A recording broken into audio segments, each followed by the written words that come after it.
Olá, agradeço a você que assiste essa nossa gravação, esse quinto encontro em que nós, dentro desse ciclo de webinars, tendo em pauta a formação das juventudes do ensino médio, nós agora trazemos como último tema a aprendizagem baseada em projetos, que é a metodologia pela qual o estudante será formado, percorrendo o itinerário formativo de aprofundamento, como nós já havíamos iniciado uma conversa por aqui. Então, super agradeço por você estar aqui, quero me apresentar, eu sou a professora Flávia, pedagoga da rede estadual. Eu tenho aqui comigo no momento o Alan, fazendo a interpretação em Libras, teremos na sequência a Adriana, a professora Emeline, da equipe do ensino médio, nos acompanha também, para todo o suporte necessário. Mas agora vem aí o momento mais especial. Eu quero apresentar a vocês a professora Lilian Bassic. Ela conversará conosco hoje, trazendo elementos, considerações teóricas e práticas a respeito da abordagem da aprendizagem baseada em projetos. Professora Lilian, lhe passo a palavra, agradecendo muitíssimo a sua disponibilidade em estar conosco. Eu que agradeço o convite, né? É uma alegria estar aqui com vocês, poder nesse momento a gente discutir um pouquinho sobre aprendizagem baseada em projetos. Então, eu agradeço o convite da secretaria, agradeço os intérpretes, né? Alan e Adriana, que vão estar aqui com a gente. Espero não dar muito trabalho, falar de um jeito, né? Mas não muito rápido, para que vocês possam acompanhar e fazer essa interpretação para todo mundo. E eu queria começar aqui, trazendo um pouquinho, né, eu já participei aqui da rede em outros momentos, né, lá no período da pandemia, eu estava aqui por perto de vocês também, e foi muito legal, né, a gente poder fazer essa conversa, né, naqueles tempos difíceis que vivemos, né, mas ao mesmo tempo que nos ensinaram tanto, né, a respeito de tecnologias e de possibilidades. Então, hoje eu vou trazer um pouquinho para vocês essa conversa sobre aprendizagem baseada em projetos. Eu digo que o que eu sempre sinto mais falta, né, nesses momentos que ficam gravados, tem um lado positivo que vocês vão poder assistir quando vocês puderem, no tempo de vocês, na velocidade que vocês quiserem me ouvir, mas é essa falta do chat, né, da gente trocando. Então, eu vou provocar vocês aí algumas vezes, se você estiver acompanhando essa transmissão com caderno de bordo, né, que a gente, enquanto professor, adora, né, um caderno de bordo ali por perto e fazendo os nossos registros, então eu vou provocar vocês um pouquinho para irem pensando e espero contribuir neste momento.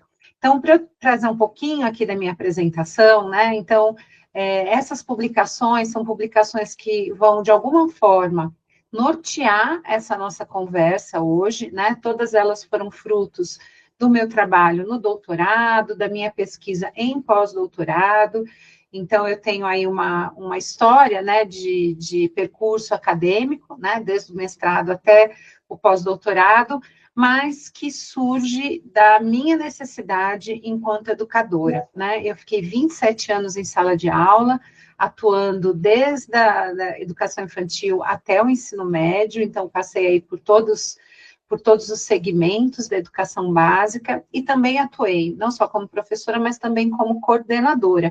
Então, o que eu quero trazer para vocês aqui hoje é uma reflexão sobre a temática da aprendizagem baseada em projetos, mas mais do que isso, é trazer possibilidades concretas, né, da gente desenvolver essas reflexões na nossa sala de aula, na sala de aula que a gente tem hoje, na sala de aula possível, na sala de aula real, tá? Então, acho que é um pouco daqui que eu queria partir com vocês, tá? Bom, para falar de aprendizagem baseada em projetos, eu vou querer dar um passinho atrás, que é a gente poder olhar para a Base Nacional Comum Curricular, tanto quando a gente olha para qualquer uma das etapas, né? A gente, olhando para o ensino médio, a gente tem características específicas, mas existem características que são gerais, que todos os segmentos da educação básica precisam trabalhar. E quando a gente olha, qual é, né, esse elemento que é geral e que faz parte da reflexão de toda a educação básica? É a gente falar de competências, né? Então, em todo documento, a gente encontra ali uma visão das competências. E tanto quando a gente fala em competências gerais, competências específicas, tá? Então, eu queria começar falando sobre competências, tá? Adoro fazer isso presencialmente, a gente vai fazer aqui online, então eu vou provocar vocês, tá? Então, quando a gente fala que alguém é competente, quando a gente fala assim, olha, essa daqui é uma cozinheira competente, ou é um cozinheiro competente, e a gente usa a palavra competente para algumas questões, né? Então, quando a gente traz essa reflexão, a gente está dizendo o quê? Então, por exemplo, um cozinheiro competente, ele tem algumas características que o tornam apto a você dizer, nossa, vou comer naquele restaurante porque lá tem um cozinheiro competente. Ou adoro a comida da minha avó, da minha mãe, do meu marido, no meu caso, porque eu não sei cozinhar, não sou a cozinheira competente, mas eu tenho alguns motivos para isso, né? E quais seriam os motivos? Certamente você já está pensando por aí. Essa pessoa sabe combinar bem os ingredientes. Então, ela conhece os ingredientes e sabe combinar bem esses ingredientes. Ou, essa pessoa conhece os utensílios da cozinha. Ela sabe quando que ela vai usar uma faca ou a outra, usar um tipo de panela no lugar da outra. Essa pessoa, o que ela cozinha tem um gosto muito bom. O paladar daquele alimento dela, que ela faz é muito bom. Ela sabe cozinhar para diferentes públicos. Aqui na minha casa tem alguém que é diabético, então ela sabe que tipo de alimento fazer para essa pessoa que é diabética, para o alimento ficar saboroso, mas não ser rico em carboidratos, em açúcares. E por aí vai. Então, essa pessoa tem algumas características que a tornam competente. Quando a gente vai trabalhando isso, né, e talvez muitos de vocês ou sejam professores ou coordenadores e vão trabalhar com os professores sobre essa reflexão, eu sempre vou provocando até que a gente chegue à seguinte conclusão, que a pessoa cozinheira ou cozinheiro competente é aquela pessoa que consegue inovar, ela consegue abrir a geladeira e ela tem uma criatividade que quando ela olha para aqueles ingredientes, ela transforma num prato delicioso, tá? Então, fazendo essa analogia para a Base Nacional Comum Curricular, a gente tem a noção de competências e habilidades. O que eu quero dizer com isso? Então, quando eu tenho alguém que é competente em alguma coisa, essa pessoa tem uma série de habilidades. Nesse exemplo que eu dei, cozinheiro competente tem a habilidade de conseguir combinar os alimentos, ela tem a habilidade de conhecer os utensílios, ela tem a habilidade de ter um paladar mais apurado. Então, várias habilidades tornam esta pessoa uma cozinheira ou um cozinheiro competente. O mesmo vale quando a gente fala das competências que estão presentes na BNCC. Para eu me tornar, então vou pegar algumas competências gerais, né? Por exemplo, a competência geral da cultura digital. Para eu desenvolver essa competência geral, eu tenho várias habilidades que eu vou desenvolvendo com esses estudantes, até eu dizer, olha, ele passou pela educação básica inteira, desenvolveu várias habilidades, e agora eu posso dizer que ele tem esta competência desenvolvida, tá?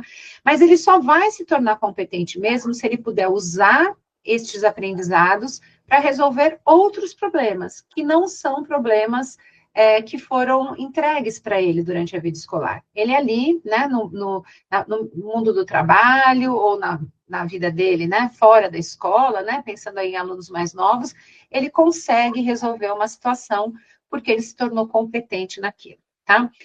Bom, esse aí é o nosso pano de fundo que está na Base Nacional Comum Curricular. Agora, se a gente der um passinho a mais, né? Então, eu já dei os meus passos atrás. Agora, vamos chegar onde a gente quer chegar, né? Aqui no intermediário, antes da gente chegar na aprendizagem baseada em projetos. Para eu desenvolver habilidades e competências, não adianta eu pegar um cozinheiro e falar, ó, fica assistindo aqui esses vídeos, né, da Rita Lobo, tem uma série aí de cozinheiros super competentes que passam na TV, fica assistindo aí esses vídeos, né, MasterChef, e aí, só de você assistir esse vídeo, você vai se tornar um cozinheiro competente. A gente sabe que isso é inviável, né? Para realmente a gente desenvolver essa competência, a gente precisa Do quê? Da prática, do mão na massa. A gente precisa testar, errar, acertar e por aí vai. Então, quando a gente fala dentro da BNCC de um processo ativo de construção de conhecimento, né, a gente vai precisar ter conteúdos, tá? Então, aqui, quando eu falo de ensino médio, eu vou precisar ter conteúdos? Vou.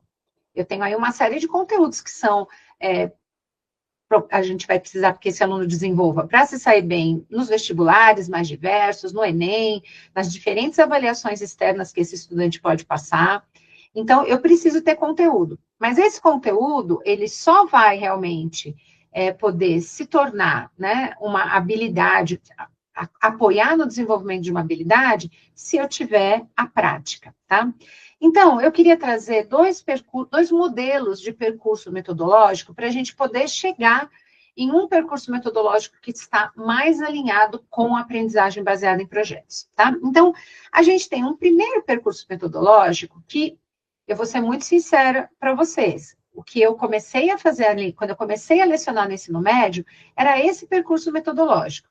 Eu chegava com conteúdo, com conceito, eu expunha esse conceito, às vezes até era uma exposição dialogada, eu ia conversando com os alunos, mas era uma aula com foco maior na exposição, tá? Eu expunha esse conteúdo, aí eu via se o aluno tinha entendido. Pessoal, alguém tem uma dúvida?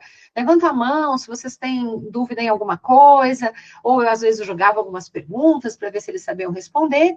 Aí eu dizia, agora a gente vai para o livro didático e a gente vai realizar alguns exercícios. Então, da compreensão, eu ia para a ação, e aí, depois de algumas aulas, a gente tinha uma avaliação, a gente tinha uma prova para ver se o aluno tinha aprendido aquele conteúdo. Esse percurso metodológico, ele tem um enfoque no conteúdo.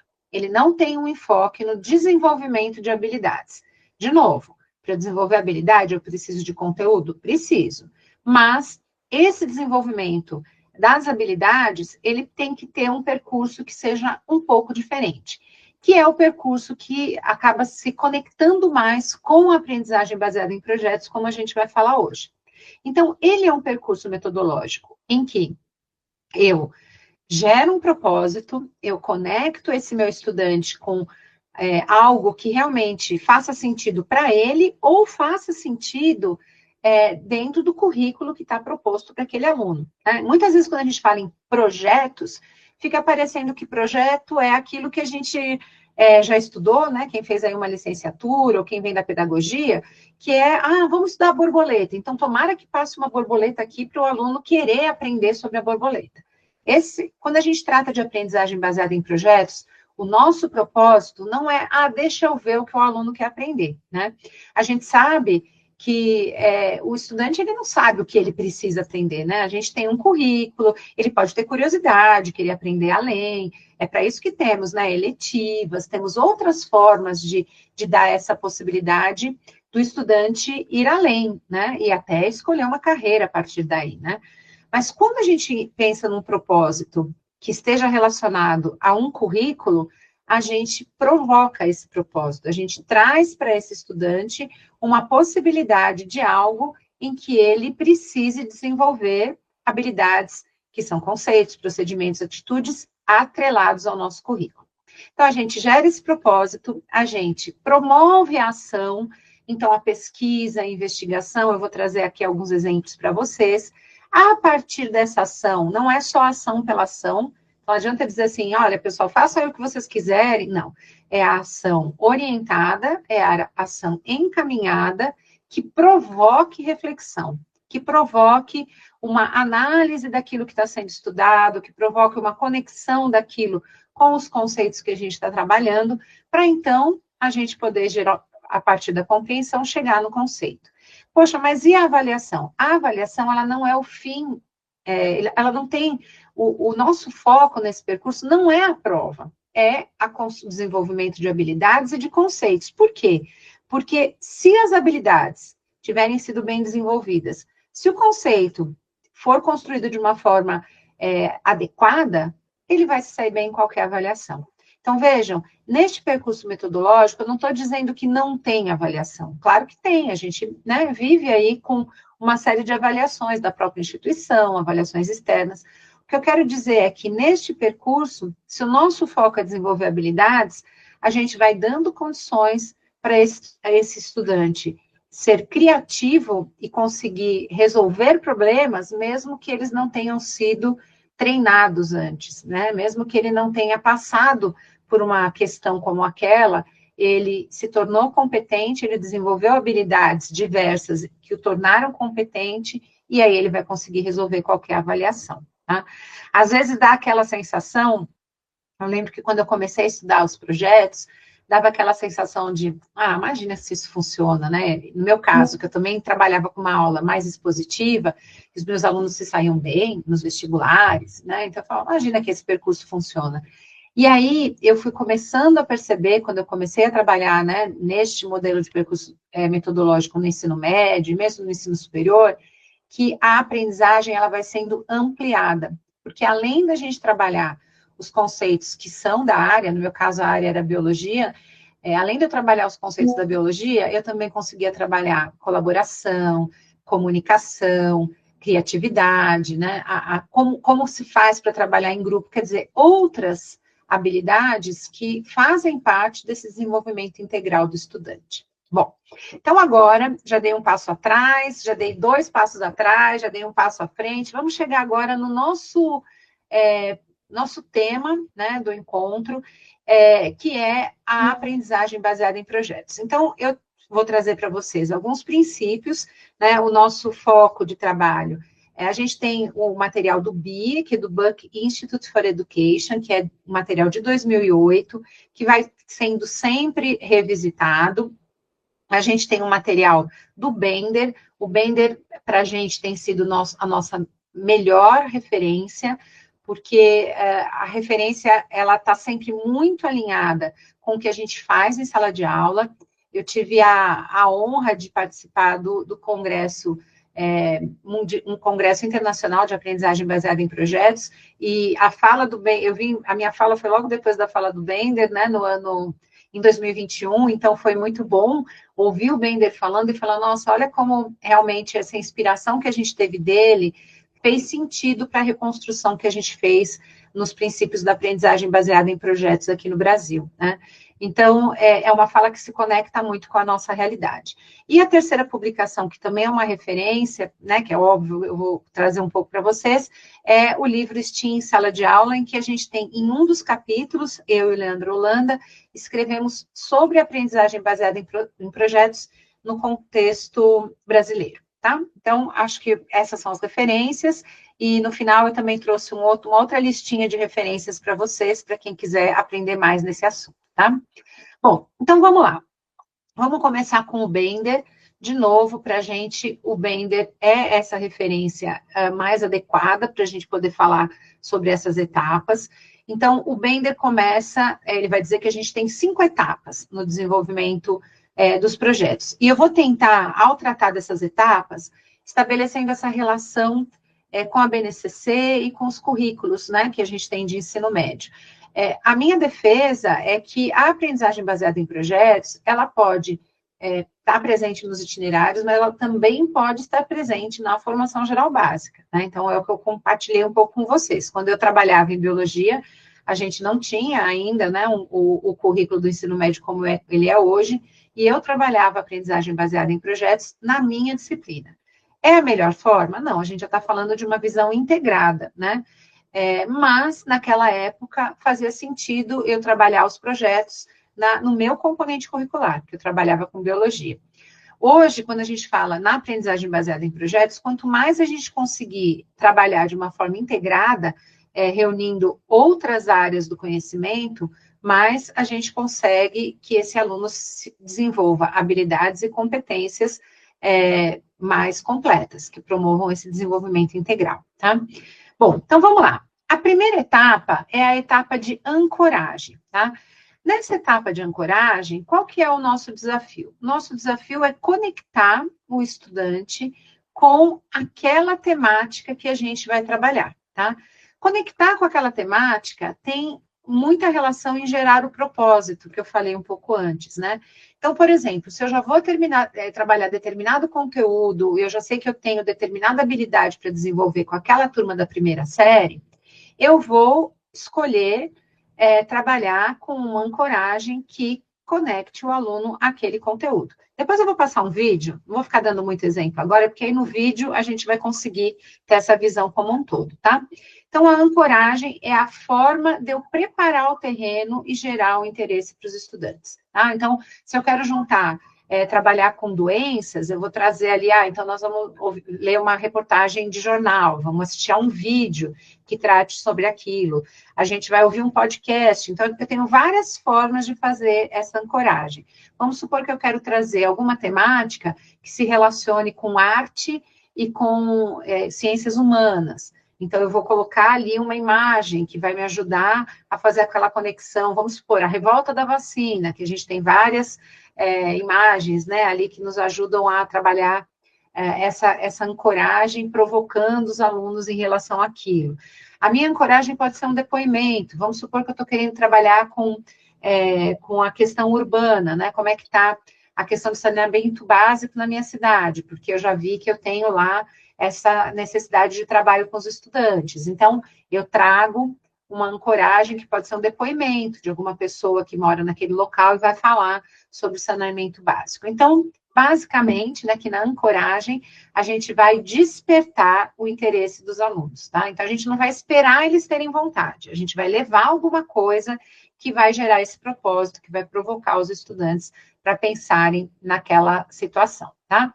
E aí, a gente vai para a segunda etapa, que é a questão norteadora.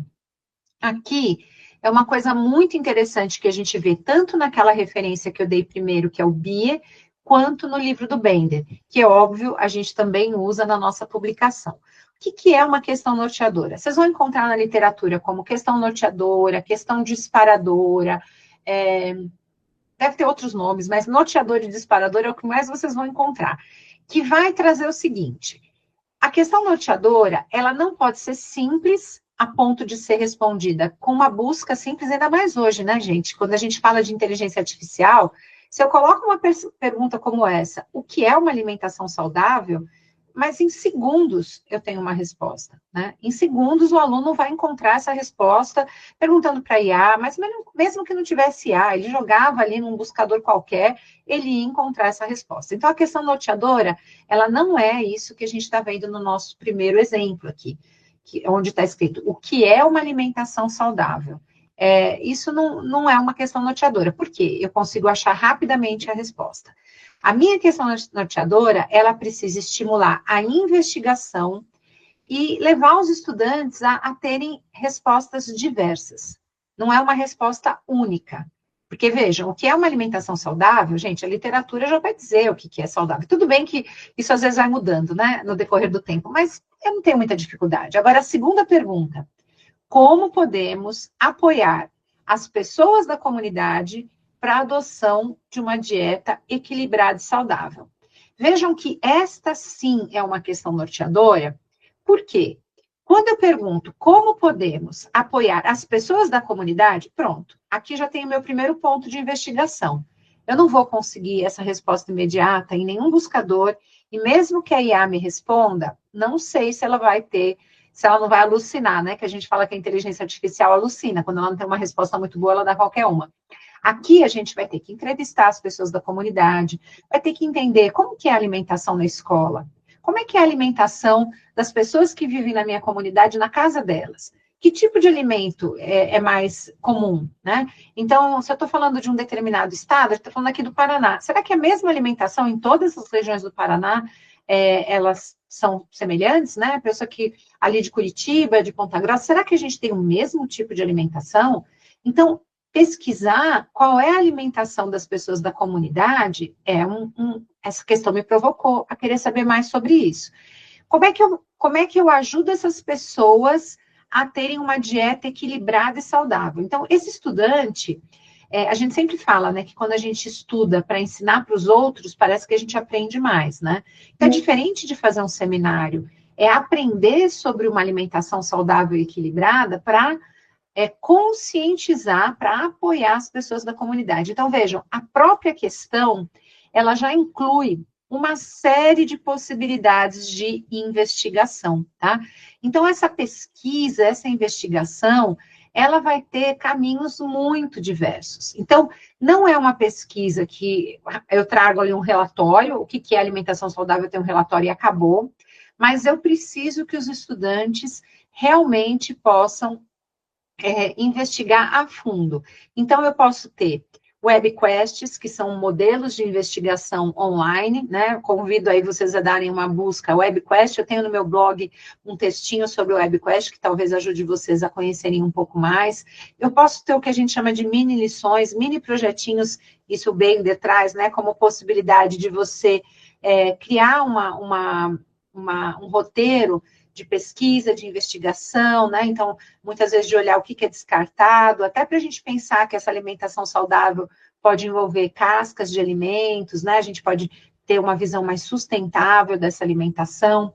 Eu posso realizar atividades no laboratório, então, uma alimentação saudável, ela não pode ser muito rica em carboidratos, tem que ter carboidratos com maior ou com menor índice glicêmico. Então, eu posso levar esses estudantes para o laboratório e fazer testes ali para que eles identifiquem quais são os alimentos que a população mais está utilizando e se eles são os mais adequados. Eu posso convidar palestrantes para conversarem com a turma. Eu posso ter diferentes registros de alimentação das pessoas da comunidade, e aí depois eu vou compilar tudo isso e criar gráficos e tabelas. Então, vejam, quando eu estou falando nessa parte da pesquisa, tem muito conteúdo que está aí. E que muitas vezes a gente fica trabalhando esse conteúdo com o aluno, dependendo do que a gente está trabalhando aí no ensino médio, ele fala, mas quando é que eu vou usar isso? Eu não sei quando é que eu vou utilizar isso. Quer dizer, o conteúdo, ele já vem articulado com esse propósito. E eu posso envolver aqui as diferentes áreas do conhecimento. Isso vai dando mais robustez, né, a esse trabalho com o conteúdo. Então, não quer dizer que o projeto o tempo inteiro o aluno vai pesquisar. Vai chegar em alguns momentos e falar, não, gente, vamos aqui no laboratório, tem aqui um protocolo para a gente fazer para identificar esses elementos que fazem parte dos nutrientes, esses nutrientes que fazem parte dos alimentos. Então, a gente pode trazer realmente o currículo para dentro do projeto, tá? E não o contrário, e não levar o projeto para dentro do currículo. Vejam, a gente optou por fazer um projeto e a gente vai identificando dentro do currículo o que a gente pode trazer para esse projeto, tá? Bom, aí a gente pode pensar em diferentes níveis de investigação. Investigação de confirmação, como essa que eu coloquei. Vamos ver se tem amido. Pronto, é uma investigação de comprovação. O professor sabe qual é a pergunta, ele vai dizer qual é o procedimento, e o aluno, e ele também já sabe qual é a resposta, né? Então, a gente diz que é uma investigação de confirmação. A gente pode ter uma investigação mais estruturada, de dizer, olha, vamos tentar descobrir como é que a gente consegue a partir destes procedimentos, que respostas a gente encontra? Então, por exemplo, eu tenho procedimentos para a pesagem dos alimentos, para identificar quantas calorias eles têm. E aí, essa solução vai ser diversa, a partir do que os estudantes trouxerem de materiais para essa experimentação.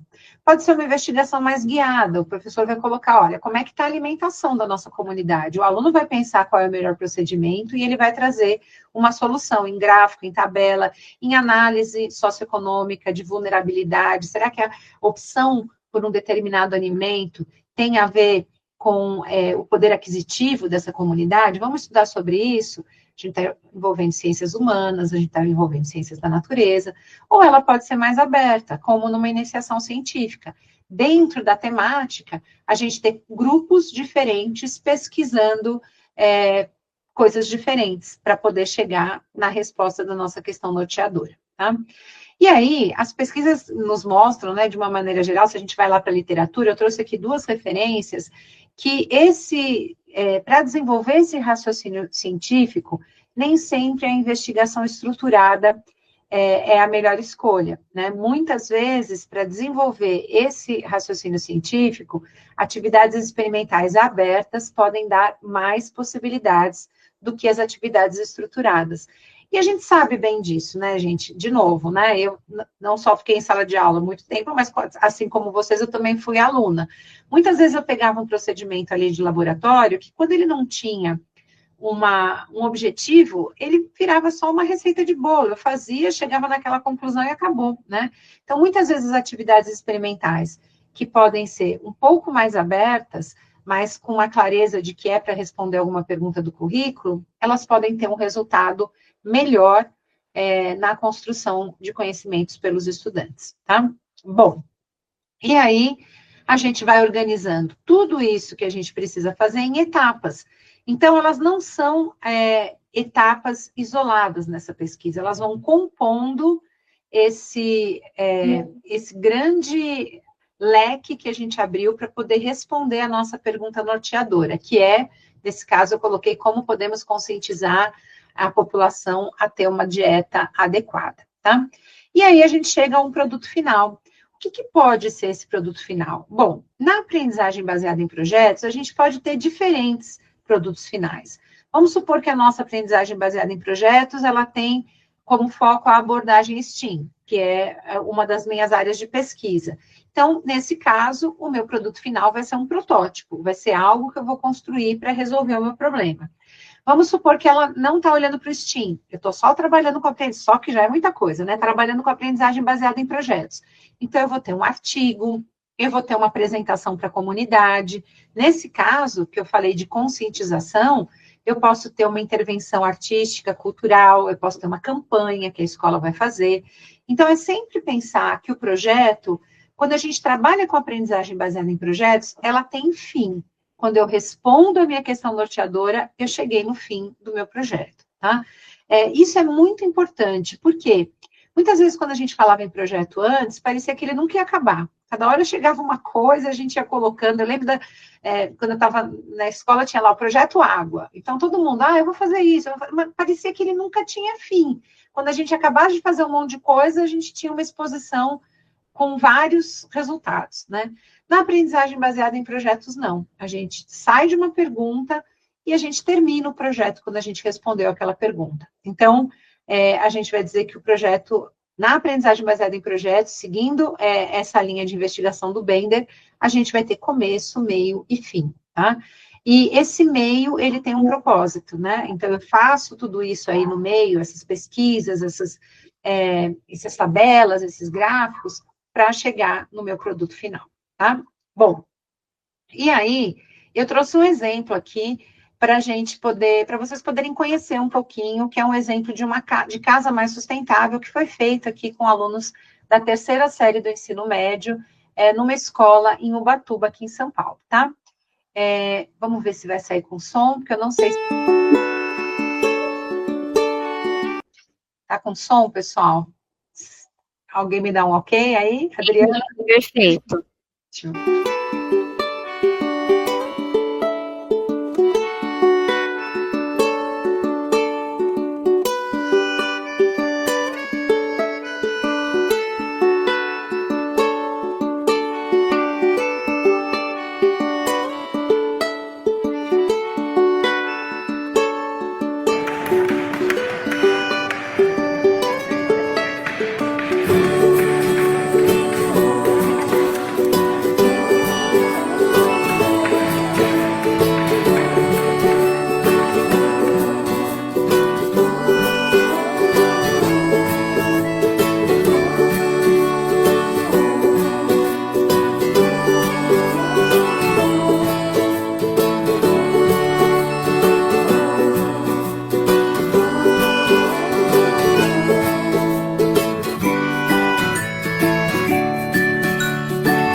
Bom, aqui é só para vocês terem, né, uma ideia, né, de um projeto que envolveu a sustentabilidade como temática.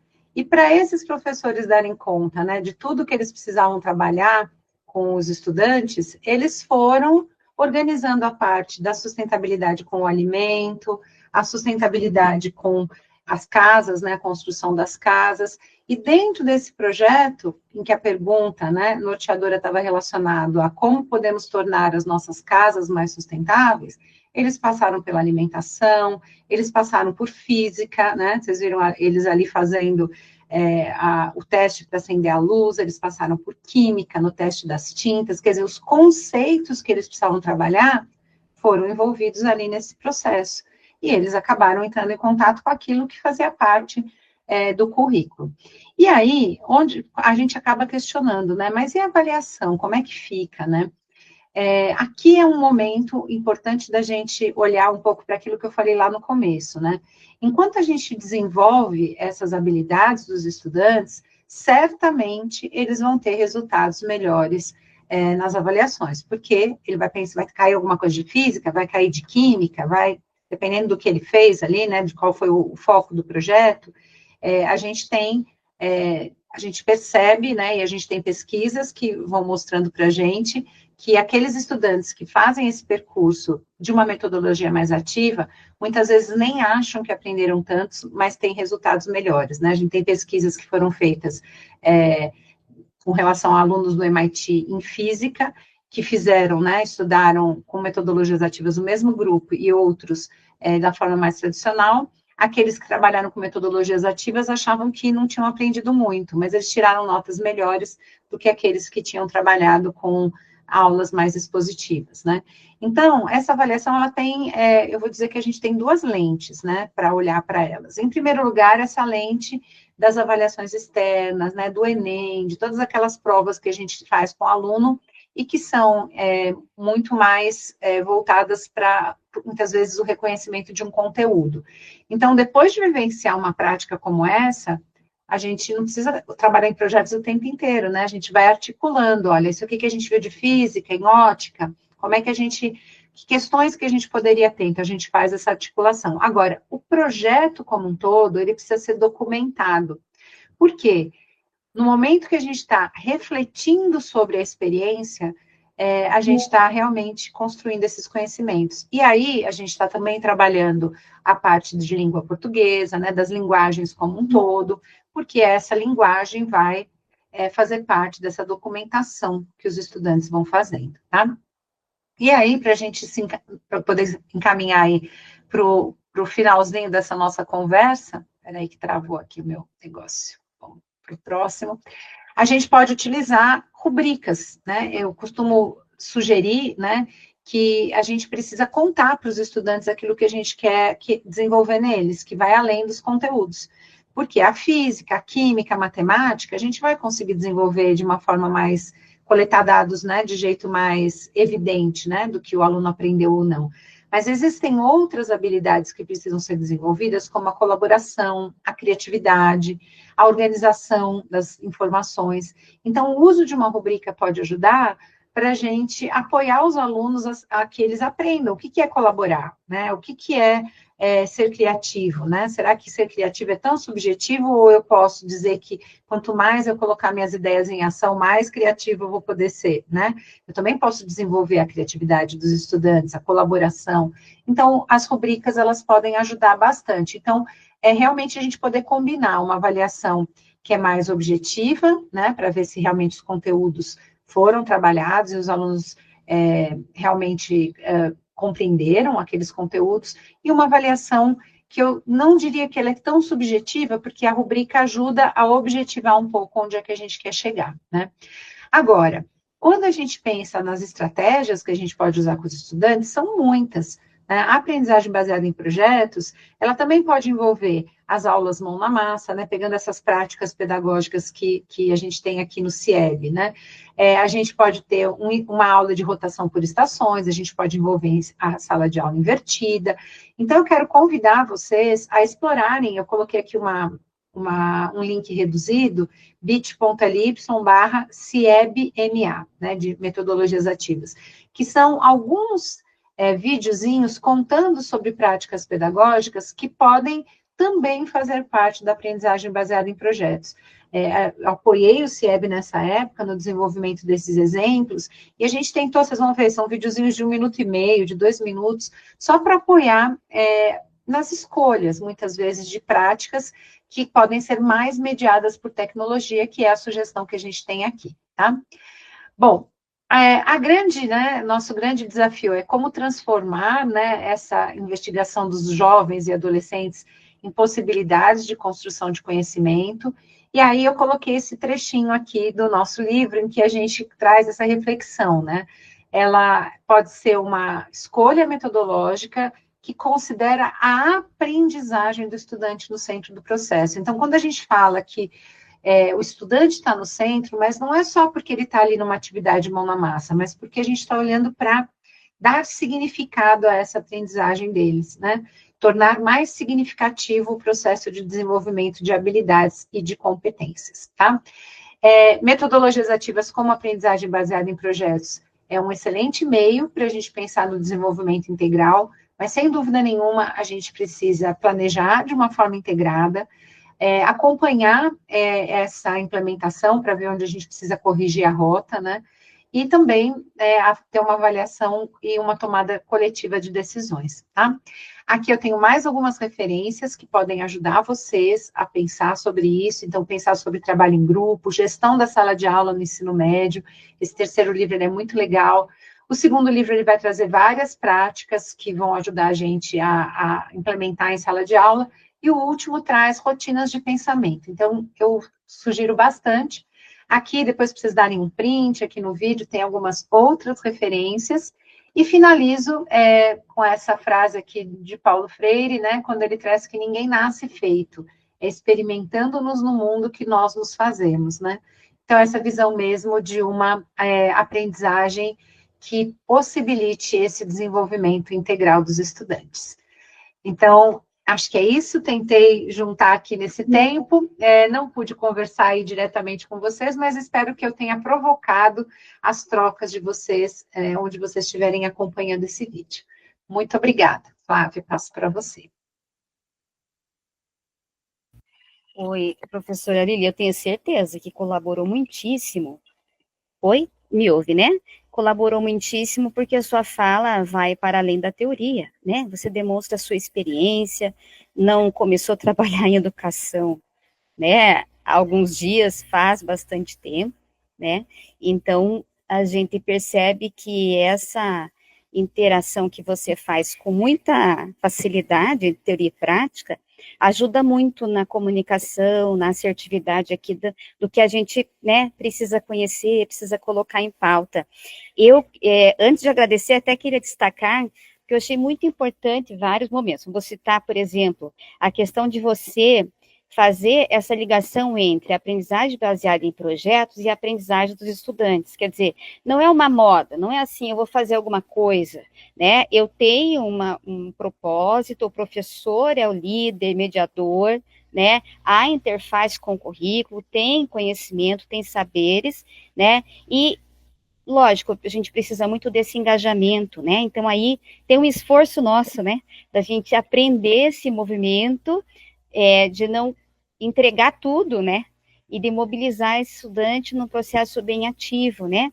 Aí você trouxe, a gente agradece muito várias referências, que nós vamos já correr atrás daquelas que a gente ainda não acessou.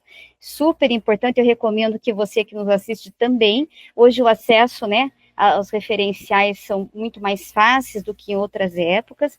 Você trouxe ali, inclusive, o link do local onde a gente pode acessar, com vídeos curtos, várias propostas de metodologias, né, ativas, dentro do que a gente também tem colocado aqui nos nossos encontros, em relação a estarmos calcados no método ativo, né, que desloca esse estudante para uma centralidade, né, de mãozinha dada com o conhecimento. né? A gente não relegou o conhecimento científico, não colocou o professor de lado, né? Mas é uma outra forma de organizar, né? Você mostrou isso muito bem e a gente super agradece, né? Eu poderia ficar aqui, né, levantando muitos outros pontos, professora Lilian. Você gostaria de trazer mais alguma mensagem para esse... Agora vamos pensar nesses colegas professores. Agora nós estamos falando para o Paraná. A gente sabe que o estado todo está com esse desafio. Mas, se a gente pensar assim, o que você gostaria de dizer para os colegas professores que estão lá na ponta, né, e que vão ter o desafio de colocar em movimento um projeto integrador numa perspectiva interdisciplinar, né, aqui no Paraná. Não precisa trazer a solução, sabe, mas às vezes um acolhimento, né, para dizer assim, vamos junto, enfim. Perfeito, Fábio. Olha, eu vou começar dizendo que não é simples, né? A gente sabe disso, né? Dizer para vocês, olha, vai ser muito fácil, vocês vão ver, vai dar super certo. Não é, né? Eu até quis trazer essa fala do Paulo Freire aí no final, porque de verdade é por tentativa e erro. Muitas vezes a gente se reúne com um colega e fala, olha, eu estou trabalhando tal coisa, e você, vamos tentar integrar aqui? E a gente começar a fazer essa experiência coletiva. Então, junta lá ciências da natureza com matemática, junta linguagem com humanas, vai fazendo essas combinações de integrar os componentes curriculares, mas muitas vezes em projetos curtos. Então, a minha sugestão é que às vezes a gente olha, né, como esse exemplo que eu trouxe, eu teria muitos outros para mostrar para vocês, que são projetos de meses. É muito interessante, mas a gente precisa ter mais fluência em conduzir projetos para fazer um projeto de muito tempo. Então, a minha sugestão é menos é mais. Se a gente conseguir fazer projetos pequenos, que durem ali um tempo menor, mas que a gente acerte e erre, aprenda com os erros, né, e possa melhorar na próxima oferta. Então, eu acho que, assim, é começar com calma, mas acreditando, porque a gente sabe que muitas vezes a gente fica preocupado. Saiu uma pesquisa recentemente dizendo que os professores brasileiros perdem muito tempo da aula para controlar a disciplina dos alunos, né? E eu também perdi, eu lembro assim do quanto eu sofria muitas vezes para falar. Eu comecei muito nova, os alunos tinham quase a minha idade, e para ficar em silêncio para poder explicar. E quando eu comecei a envolver mais os alunos, eles produziam mais, eles queriam fazer as coisas que eu propunha, a gente consegue ter um trabalho com mais engajamento deles. O ensino médio é muito desafiador para a gente, mas se eles veem propósito, se eles veem que vai chegar em algum lugar, eles vêm com a gente. Então, a minha sugestão é tenta fazer, faz pequeno, vê o resultado e vai aprendendo com esse resultado, né? Então, eu sou muito otimista nesse sentido, porque funcionou para mim e eu entendo que vai muito mesmo dessa nossa abertura ao erro, porque vai dar trabalho, nem sempre vai dar certo, mas se a gente for persistindo, for fazendo mesmo com vontade de que aquilo funcione, acaba dando certo, acaba funcionando. Sim, concordo, e a gente acredita, e esse, por exemplo, professor, é um espaço, mesmo que à distância, né, que pretende apoiar os nossos colegas, especialmente professores, né, os pedagogos, a direção, que estão lá no chão da escola, né, e que realmente é quem enfrenta, né, dia a dia, essas questões, inclusive, que você citou da gestão de sala de aula. Mas sim, é possível, e nós vamos também aprendendo muito nesse caminhar, né, professora Lilian? Eu quero pedir licença a você, eu vou compartilhar um slide aqui, mas nós já voltamos para a gente se despedir, né? Que pena, né? Tem que se despedir. Então, aqui eu quero me dirigir especialmente a você, que está acompanhando esse vídeo, a gratidão que nós temos pelo seu empenho, né, pela sua organização em assistir esse vídeo até o final. A gente espera também que todo esse percurso do ciclo 3, o ciclo 1, 2 e 3 das webinars, tenha contribuído para a reflexão sobre a sua prática profissional, né, que tenha agregado conhecimento, e agora, a gente, além de agradecer, então, a todos vocês do sistema de ensino que nos acompanharam, sabemos até que em outros profissionais de outros estados também, né, eu quero dizer para vocês que em breve nós divulgaremos um novo ciclo de webinars, desta vez para a rede estadual, né? Se faz um momento que a gente precisa olhar, então, para o nosso território, para a nossa realidade das instituições públicas do Paraná, e claro que os demais também estão convidados, mas nós pretendemos nos dirigir especialmente aos profissionais da rede estadual, né? Fique atento, a gente vai divulgar, e aqui você tem o QR Code, que dá acesso ao a nossa lista, a nossa playlist de todos o ciclo, desde o ciclo 1, 2 e 3, que você pode, então, revisitar ou se organizar para assistir outras webs, né, com outros temas, e assim acompanhar todo esse percurso com a gente. Muito obrigada. Agora, eu quero aqui aproveitar para agradecer mais uma vez a essa presença aqui muito especial, né? Muito generosa também conosco, muito querida. Já como a professora Lilian já disse, a gente já teve uma aproximação em outros tempos, e quem sabe agora a gente não precisa se afastar, né? A gente pode ter outras oportunidades assim, a gente espera, professora. Muito obrigada, agradeço o convite, desejo um bom trabalho a todos vocês. A gente está gravando esse encontro de hoje no Dia dos Professores, né? Então, é um dia muito especial, e eu sei que vocês vão assistir depois, mas é só para dizer que o nosso papel realmente na educação, ele é muito importante, ele tem que ser sempre muito valorizado, e se tem alguém que faz a diferença na nossa sociedade, é o professor, é a professora. Então, muito obrigada, adorei estar por aqui. Gratidão nesse dia especial. Muito bem lembrado, professora. Obrigada a todos vocês. Até breve.